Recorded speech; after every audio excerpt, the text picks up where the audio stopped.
누가복음 17장 20절로 25절까지의 말씀 우리 다 같이 한 목소리로 합독하겠습니다.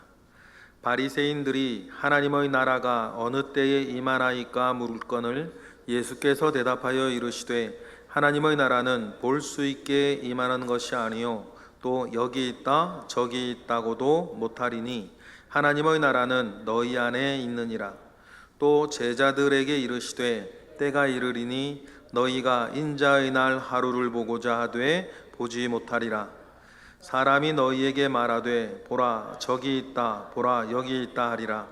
그러나 너희는 가지도 말고 따르지도 말라. 번개가 하늘 아래 이쪽에서 번쩍여 하늘 아래 저쪽까지 비침같이 인자도 자기 날에 그러하리라. 그러나 그가 먼저 많은 고난을 받으며 이 세대에게 버림받아야 할지니라. 아멘. 예수님께서 이 땅에 계실 때 많은 변화가 예수님으로부터 있었습니다. 작게는 한 개인의 몸과 영혼에 변화가 있었습니다. 병자가 낫고 고쳐질 수 없었던 병들이 나아지고, 또 예수님 전하시는 말씀 듣고 많은 사람들이 죄인과 세리들조차도 주님께 나아와 그 심경의 변화를 몸으로 보여주곤 했습니다. 이것이 다 뭐냐면 하나님의 나라라고 하는 것이 임한 증거입니다. 하나님의 나라라고 했을 때 하나님의 나라는 하나님께서 다스리시는 현장을 하나님의 나라라 그럽니다. 우리가 학창시절에 나라의 3요소라고 했을 때 영토가 있어야 되고 국민이 있어야 되고 주권이 있어야 된다 했습니다. 이 둘 중에 하나라도 빠지면 나라가 아닌 것이죠. 그런데 예수님 시대 때의 그 땅을 보면, 그 시대를 보면 나라의 3요소 중에 땅이 있었죠. 사람도 있었습니다. 그런데 주권이 없었어요. 다스림이 없었다는 것입니다. 하나님의 나라라고 하면 하나님의 다스리심이 있어야 되는데, 육으로는 로마 황제가 다스리고 영으로는 마귀 사탄이 다스리는 공중권세 잡은 자가 다스리는 세상이었습니다. 그 세상에 하나님께서 오신 것 아닙니까? 그리고 그 세상에 하나님의 다스림, 하나님의 주권이 없는 곳에 하나님의 주권을 서서히 펼쳐가기 시작했습니다. 그냥 펼쳐가면 사람들이 잘 못 알아들으니까 눈에 보이는 증거들을 보여주시기 시작했는데, 그 대표적인 것이 병자가 낫는 것이었다는 거죠. 그 눈에 보이는 거니까. 그래서 하나님의 아들 예수 그리스도가 이 땅에 오셔서 한 일은 하나님의 나라를 이 땅 가운데 시작하는 일이었습니다. 하나님의 나라가 이렇게 시작되어지고 있는데, 우리가 생각을 해봐야겠죠? 오늘 본문의 20절에 바리새인들이 하나님의 나라에 대해서 다음과 같이 물어요. 그리고 주님은 대답하십니다. 우리 20절 읽어보겠습니다. 시작. 바리새인들이 하나님의 나라가 어느 때에 임하나이까 묻거늘 예수께서 대답하여 이르시되 하나님의 나라는 볼 수 있게 임하는 것이 아니다, 이렇게 말씀을 하세요. 먼저 여기서 바리새인들의 오해가, 착각이 하나 있죠. 하나님의 나라가 어느 때에 임합니까? 라고 묻는다면 예수님께서 지금 이 땅 가운데 오셔서 하나님의 나라를 시작하셨는데 그들의 눈에는 그것이 하나님의 나라로 보인다 안 보인다? 안 보인다는 거예요. 하나님의 나라가 이미 그들에게 시작되고 있는데 하나님의 나라가 언제 오냐고 묻는 거예요. 예를 들어 이런 거예요.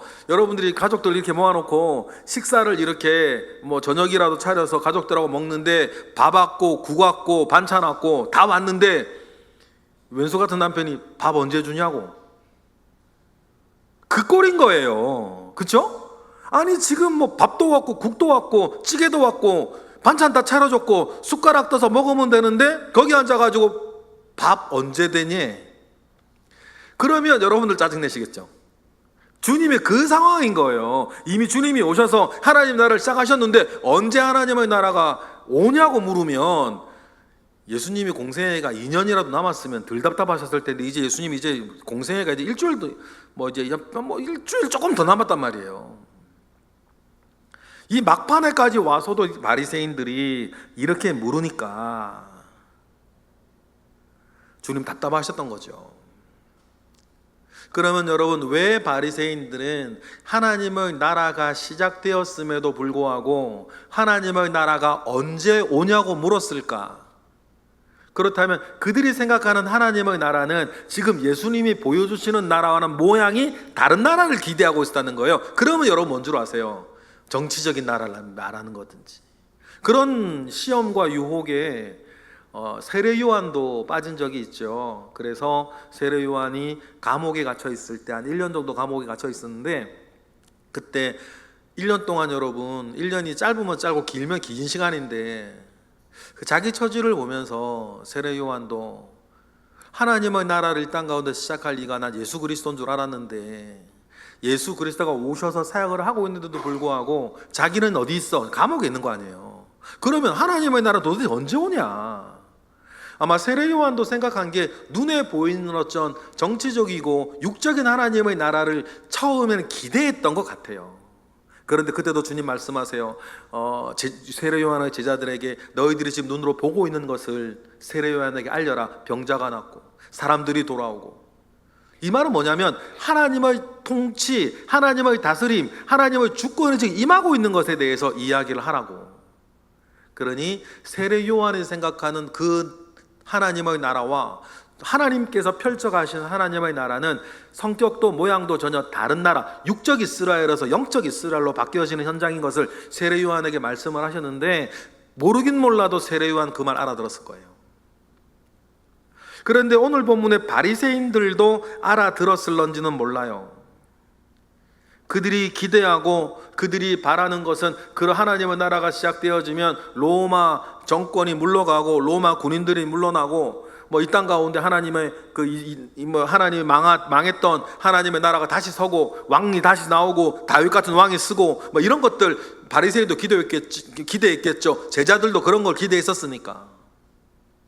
그러나 주님은 그렇게 말씀하시지 않고 이렇게 말씀하시죠. 그래서 이렇게 말씀하셨던 거예요. 하나님의 나라는 볼 수 있게 임하는 것이 아니다. 우리가 주님 앞에 기대하는 것도 이렇게 좀 잘못된, 좀 초점이 안 맞는 것을 하나님 아버지 앞에 우리가 기대할 때가 있어요. 여러분, 예수 믿고 우리가 하나님 앞에 기대하는 게 뭡니까? 여러분, 예수 믿고 하나님 기대하시는 게 뭐죠? 부자 되는 겁니까? 성공하는 겁니까? 자녀를 잘 되는 겁니까? 이 땅 가운데 건강하게 오래 사는 겁니까? 여러분, 우리가 예수 믿는 게 그 목적이 아니잖아요. 그런 게 있으면 좋고, 때를 따라도 은혜가 그런 게 주님 또 주실 수 있는데, 우리가 예수를 믿고 바라보는 나라가 그런 건 아니란 말이에요. 그런데 산업화와 어떤 결을 같이 한 한국기의 어떤 성장 과정 가운데에서 강단의 메시지에 그 얘기만 했었지. 그때 많은 사람들이 가지고 있는 열망, 소망, 그런 것들로 예수 믿으면 그렇게 된다고 하는 그런 이야기들을 참 많이 했었고, 저도 그렇고 여러분도 그렇고 그때 아멘하고 박수치 그래 되기를 소망하는 걸 그렇게 했는데, 정말 주님이 그 얘기를 하셨냐? 우리가 복음서에서 마태, 마가, 누가, 요한에서 주님이 그 얘기를 하셨어요? 그 얘기를 하신 건 아니지 사실, 그죠? 그런데 주님은 주님의 말씀을 하시는데 그 말씀을 듣고도 우리의 마음은 내 길을 걸어갔어. 제가 어제 이제 어떤 세미나를 이렇게 영상으로 보다가 참 재밌는 표현, 성숙한 사람에 대한 어떤 이야기를 하면서 여러 가지 어디 가나 사람들한테 존중받는 성숙한 사람 이야기를 하면서 여러 가지 조건을 이야기하는데, 그 중에 하나가 이거예요. 사람의 말을 듣고 그 말을 고지곧대로 듣지 않고 자기 길을 가는 사람이 있대.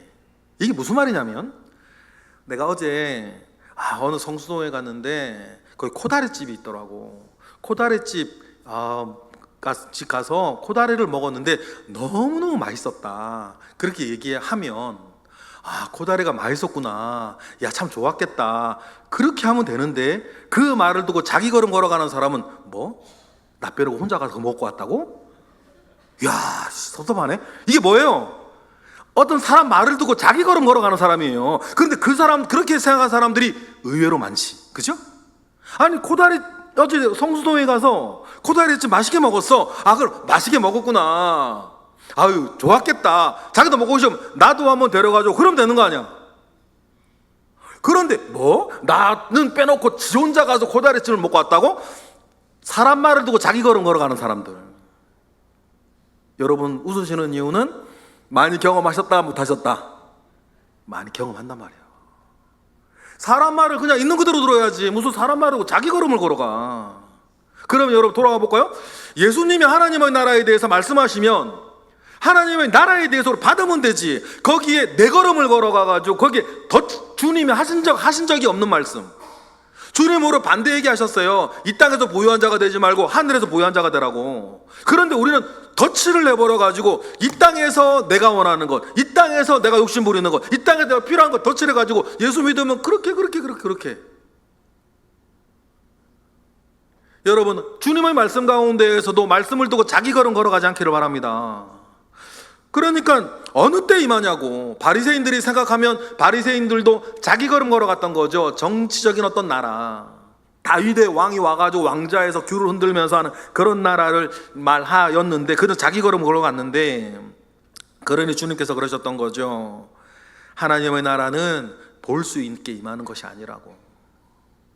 그래서 21절처럼 말하지 못할 거라고. 21절 읽어볼까요? 시작. 또 여기 있다 저기 있다고도 못하리니 하나님의 나라는 이미 어떻다? 너희 안에 있다. 너희 안으로부터다. 여기 헬라어로 조금 이렇게 보면 너희 안에 있다라고 하는 안에라고 하는 역격인데, 역격의 해석은 세 가지요. 여구처라고 그러거든요. 너희에게, 너희로부터, 너희로 인하여. 세 가지 번역이 다 돼요, 역격은. 그러면 하나님의 나라는 너희 안에 있다. 하나님의 나라는 너희로부터 시작된다. 하나님의 나라는 너희들이다. 너희들이 하나님의 나라다. 하나님의 나라는 너희 안에 있다. 하나님의 나라는 너희로부터 시작한다. 주님으로부터 하나님의 나라가 시작하는 것처럼.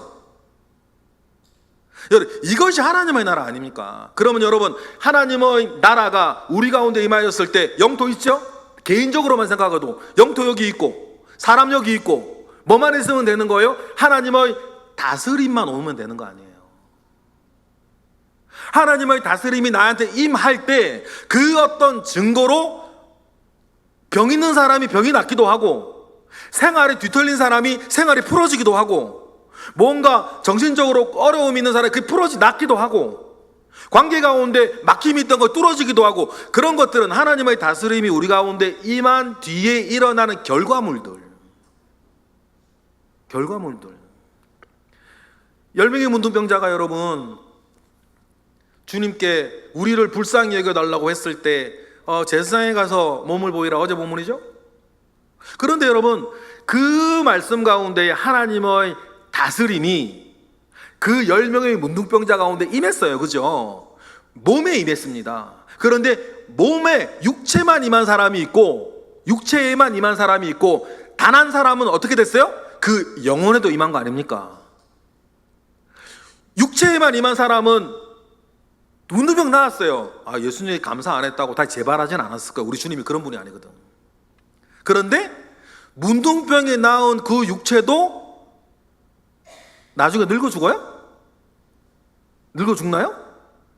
문둥병 나은 그 사람이 나중엔 영원히 사는 게 아니란 말이에요. 육체는 그런 거니까.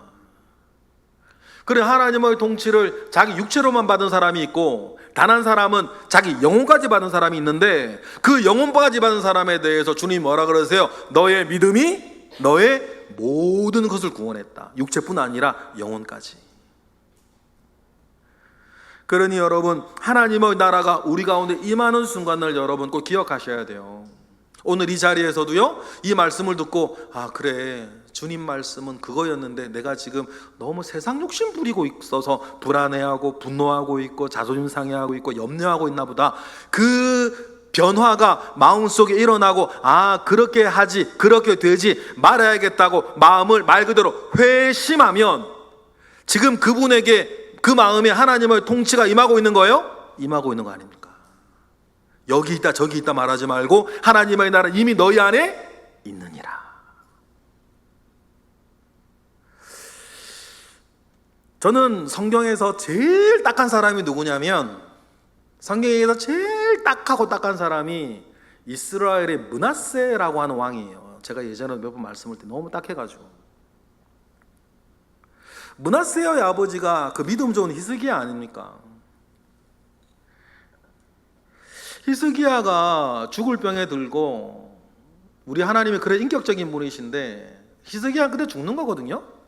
근데 히스기야가 살려달라고 정말 애걸애걸하며 기도하니까 하나님께서 히스기야의 생명을 15년 연장시켜 주신 일이 있었어요. 그렇죠? 근데 그 즈음에 어떤 일도 있었냐면 아수르를 물리치기도 하고 병들어 나은 병에 들었다가 이제 뭐 증거까지 봤죠. 15도 해가 뒤로 물러나는 일도 있었으니까. 그래서 히스기야가 병이 나아요. 그때 아수르에 의해서 이리저리 쫓겨다니던 바벨론 임시정부사절단 히스기야가 그러니까는 얼마나 믿음은 좋지만 얼마나 국제정세에는 어두운 사람이었다는 걸 알아야 돼. 그때 보면 그때 아수르의 어떤 치세에 밀려서 임시정부 꾸리면서 여기저기 도망다니던 바벨론 정부가 있었단 말이에요. 그 정부가 남유다가 그 무시무시한 아수르 13만 5천 명의 대군을 물리쳤다는 이야기를 듣고, 명부는 히스기야가 병 나았다는 얘기를 듣고 사절단을 보내지 않습니까? 근데 뭐 아수르하고 그 남유다하고 바벨론이 그래 옛날부터 그렇게 뭐 병 나았다고 사절단을 주고받는 관계가 아니에요. 속셈은 따로 있는 거 아닙니까? 아니 저 작은 나라 남유다라는 나라가 어떻게 아수르를 물리쳤지? 궁금해가지고 자기들도 거기서 힌트를 얻으려고 바벨론 정부에서 사절단을 히스기야한테 보내잖아요. 그때 히스기야가 우리는 아무것도 아니고 다 주님이 하신 거라고, 하나님이 하신 거라고, 하나님께 영광을 올렸다면 얼마나 좋으련만. 갑자기 이제 이 히스기야가 마음에 가슴 펌핑질을 당해가지고 국제정세에 얼마나 어두웠으면, 와 바벨론이 우리에게 내가 병나다고 사절단을 다 보내? 좋아가지고 어떻게 해요? 막 바벨론 사절단들이 보면 한숨밖에 안 나올, 정부는 뭐 왕궁은 고사하고 저 지방에 총독 관저만도 못한 그 창고하고 뭐 무기고 보여주면서 이겼다고 이렇게 해가지고, 그래 바벨론이 깝깝했을 거예요. 이게 뭔가 하나님께 돌려져야 할 영광을 히스기야가 하나님께 돌리지 못하고 자기 영광으로 가로채 버리니까, 그때 하나님의 말씀이 히스기야에게 이사야를 통해서 임하지 않습니까? 그때 그 한 대목만 보면 이런 하나님의 말씀이 임했어요. 열왕기하 20장 16, 18절을 보니까 이사야가 그 일 직후에 하나님의 말씀을 전하죠. 시작. 이사야가 히스기야에게 이르되 여호와의 말씀을 들으소서. 여호와의 말씀이 날이 이르리니 왕궁의 모든 것과 왕의 조상들의 이 오늘까지 쌓아두었던 것이 바벨론으로 옮긴 바가 되고 하나도 남지 아니할 것이요, 또 왕의 몸에서 날 아들 중에서 사로잡혀서 바벨론 왕궁의 황관이 되리라 하셨다라고 하나님의 예언을 히스기야가 받는단 말이에요. 이 예언을 온몸으로 받고 태어난 히스기야의 아들이 누구예요? 므낫세였단 말이에요.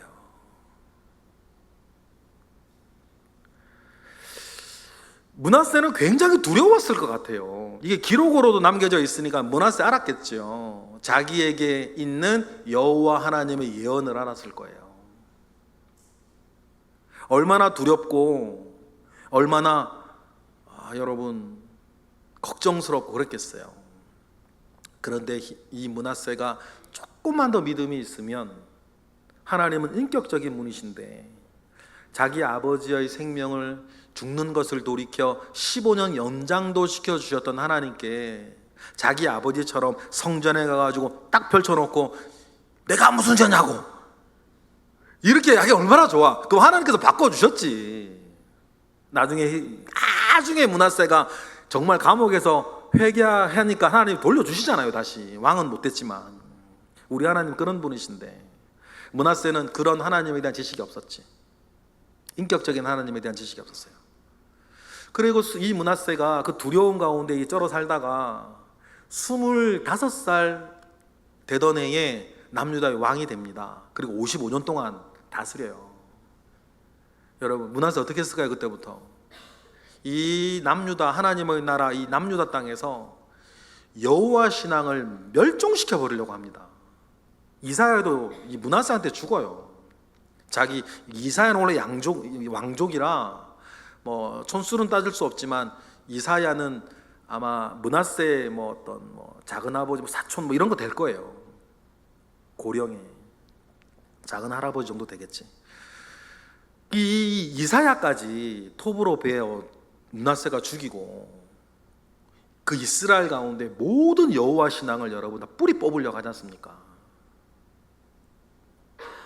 그 므낫세의 악행을 보면 이렇게 하나님이 한탄하실 정도였어요. 열왕기하 21장 90절에 보니까 다 같이 시작. 이 백성이 듣지 아니하고 므낫세의 꾀를 받고 악을 행한 것이 여호와께서 이스라엘 자손 앞에서 멸하신 여러 민족보다 더 심하였더라. 여호와께서 그의 종 모든 선지자들을 통하여 말씀을 하시는데 그 말씀을 계속해서 해도 므낫세가 듣질 않아요. 오히려 죽이고 므낫세가 했던 최고의 악행, 자기 아들들을 몰렉에게 제사 드린다고 불태워 죽이고 말이에요. 흰농골짜기에서. 그러니 하나님께서 뭐라 그러시냐면 내가 이 땅을 가나안 땅을 이스라엘에게 주기 위해서 멸망시켰던 모든 민족들보다 므낫세로 인해서 이스라엘 남유다의 타락이 더 심하다고 하나님께서 한탄하실 정도였어요. 근데 므낫세도 나중에 결국 죽고 자기 손자죠. 므낫세의 아들 요담은 2년밖에 다스리지를 못하고 아버지 닮아서 아버지 따라 이렇게 우상숭배의 악행만 하다가 암살을 당해 죽어요.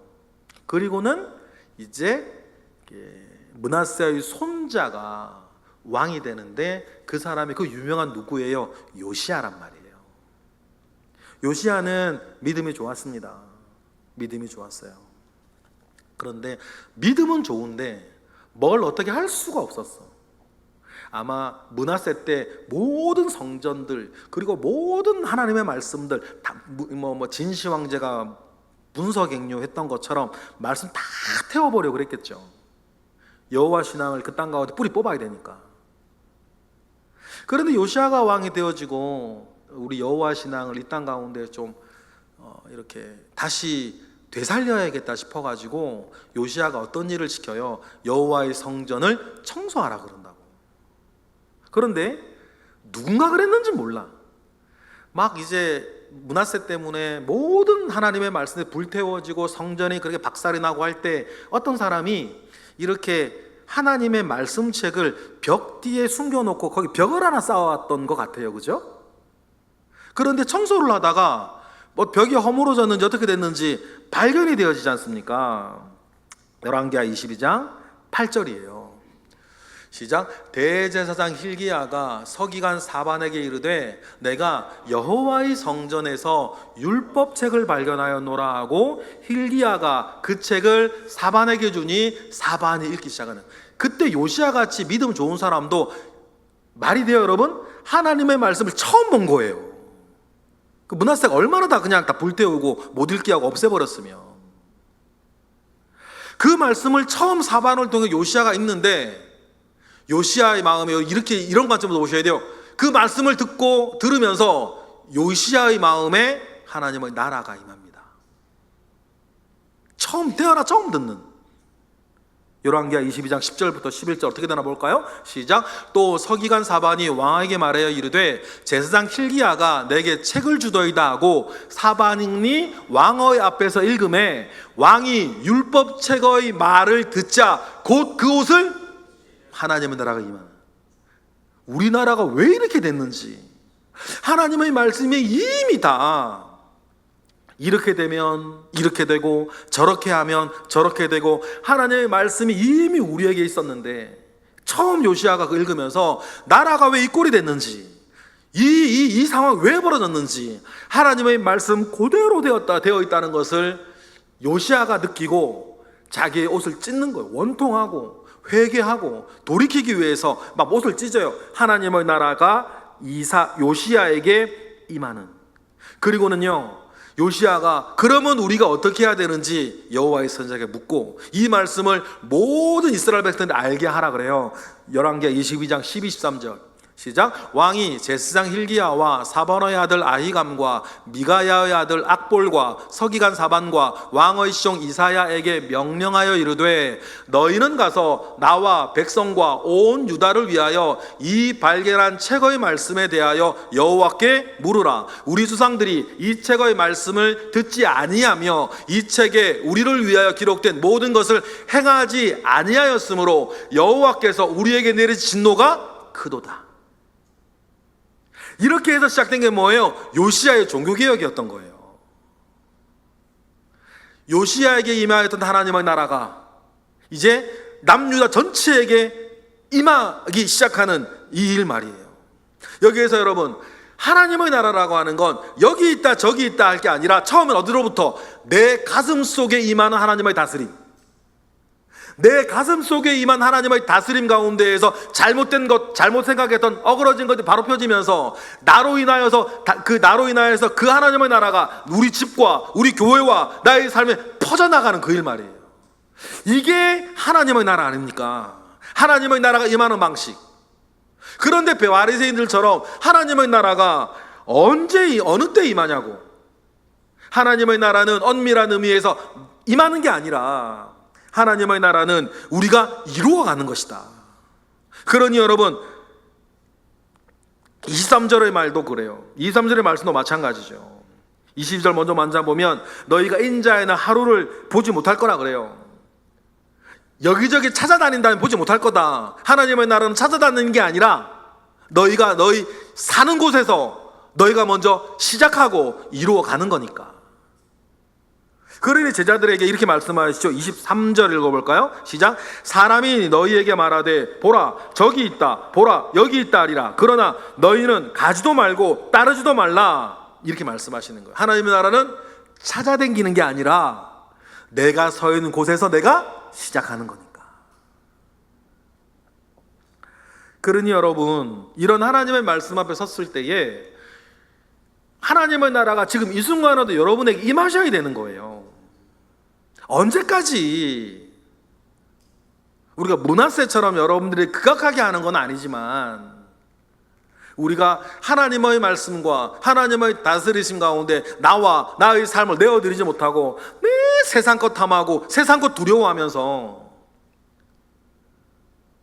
재물을 겸하여 섬기고 있으면, 이 세상을 겸하여 섬기고 있으면 여러분, 하나님의 나라는 언제 우리에게 임하고 나로 인해서 언제 퍼져가겠는가? 주님께서 우리에게 주시는 이 숙제를, 이 좋은 숙제를 잘 풀어가시기를 바라요. 그러니 여러분, 하나님의 나라라고 하는 이거에 대해서 최소한 저와 여러분은 핑계하지 못해요. 왜냐하면 이 말씀을 다 아니까. 내가 너희를 심판하는 것이 아니라 나의 말이 너희를 심판할 것이라 그랬는데, 이런 말씀 앞에 우리가 세워졌는데도 불구하고 인간이 연약하고 나는 이렇게 해서 저렇게 해서 소도 사야 하고 장가 가야 하고 농가밭에마다 할 일도 많고 어쩌고 저쩌고 하면서 자꾸 일을 미루면 하나님이 우리에게 하시는 말씀은 한 가지인 거예요. 뭐 하지 못할 거다? 핑계하지 못할 거다. 로마서 1장 20절 다 같이 읽어보실까요? 시작. 상세로부터 그의 보이지 아니하는 것들 곧 그의 영원하신 능력과 신성이 그가 만든 만물에 분명히 보여 알려졌나니 그러므로 그들이 몰랐다, 이것 때문이다, 저것 때문이다, 뭐 하지 못할 것이다, 핑계하지 못할 거다. 다 하나님의 나라, 하나님이 하시는 일들, 하나님의 말씀이 밝히 우리에게 지금도 보여지고 있는데, 나 몰랐다고, 인간이 연약해서 그랬다고, 마음은 오는데 육신이 약해서 못했다고 핑계하지 못할 거다. 내가 너희를 심판하는 것이 아니고 내 말이 너희를 심판할 거다. 딱 이 말 아닙니까? 그런데요, 요한계시록을 이렇게 보면 하나님께서 우리 멍하니 살다가도 뭔가 우리에게 기도 제목을 주시고 뭔가 우리에게 고통을 주시고, 왜냐하면 우리는 어쩔 수 없는 것 같아요. 고통 속에서 생각한단 말이에요. 고통 속에서 회개하고 고통 속에서 돌아온단 말이에요. 그러니 여러분, 옛 어른들 말씀이 맞아요. 고통이 고난의 선생이란 말이 맞죠. 그런데요, 결국 망하는 사람이 누구냐면, 고난이 오고 고통이 오고 부담거리가 오고 그렇게 왔는데 그걸로 하나님께 나아가고 하나님께 회개하고 회심하여 하나님의 통치 가운데 나를 집어넣어야 되는데 집어넣지 않고 점점 독해지는 사람들이 있어요. 원한을 쌓아가고 변명을 쌓아가고 악독함을 쌓아가는 사람들이 있다고요. 그런 사람들은요, 죄송하지만 두 번 생각할 것도 없어요. 망할 사람들인 거예요. 요한계시록에 보면 7개의 심판, 3시리즈가 나와요. 7인 심판. 그것 때문에 여러분들이 가끔 우리가 요한계시록 읽을 때 무섭다 그런단 말이에요. 제대로 알고 읽으면 무서운 게 아닌데, 7인 심판, 더 독한 심판이 뭐냐면 7 나팔 심판. 그리고 맨 마지막에 온 세상이 망하기 직전에 임하여지는 가장 크고 지독한 심판이 7 대접 심판이에요. 그런데 이상한 얘기가 하나 있어요. 그런 하나님으로 고난과 고통이 쏟아지면 회개하고 돌아와야 될 텐데, 고통 속에서도 망할 사람들은 그렇다는 거예요. 고통 속에서 돌아오질 않아요. 더 독해지는 거예요. 보실까요? 7 대접 심판 중에 한 대목인데, 계시록 16장 8, 9절. 8절이 이제 고난 상황이죠. 시작. 넷째 천사가 그 대접을 해 쏟음에 해가 권세를 받아 불로 사람들을 태우니 사람들이 크게 태워짐을 당해요. 이 재앙들을 행하는 권세를 가지신 하나님의 아들, 근데 뭐예요? 오히려 비방하고 또 회개하지 아니하고 주께 영광을 돌리지 않는 거예요. 그 고통 속에서도 핑계하지 못할 거라는 걸 염두에 두고 하셔야 돼요. 계속 마찬가지. 10절 11절 마지막 7 대접 심판이라고 그랬습니다. 시작. 또 5째 천사가 그 대접을 짐승의 왕자에 부으니 그 나라가 곧 어두워지며 사람들이 아파서 자기 혀를 깨물 정도로 고통스러운데도 아픈 것과 종기로 말미암아 하나님, 하늘의 하나님을 뭐하고 비방하고 그들의 행위를 뭐하지 않아? 회개하지 않는 거예요. 핑계치 못할 거다. 오히려 비방해요. 21절 또 시작. 또 무게가 1달란트나 되는 큰 우박이 하늘로부터 사람들의 이 엄청 기적 속에서도 사람들이 그 우박의 재앙 때문에 하나님을 뭐하니? 비방하니 그 재앙이 심히 큰, 핑계치 못할 거다. 두 가지 측면에서 여러분, 우리는 하나님 앞에 섰을 때 핑계하지 못할 거예요.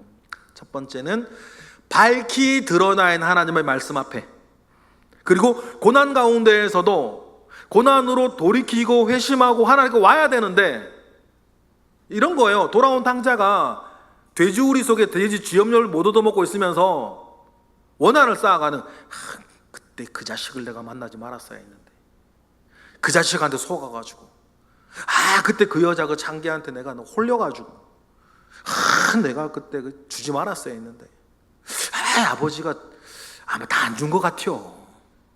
유산을 다 안 준 것 같다니까. 숨겨놓고 형한테 더 줬을 것 같아. 이렇게 아쉬움과 억울함과 원한을 쌓아가고 있으면 탕자는 돼지우리에서 죽는 거 아닙니까? 그리고는 핑계치 못할 거다.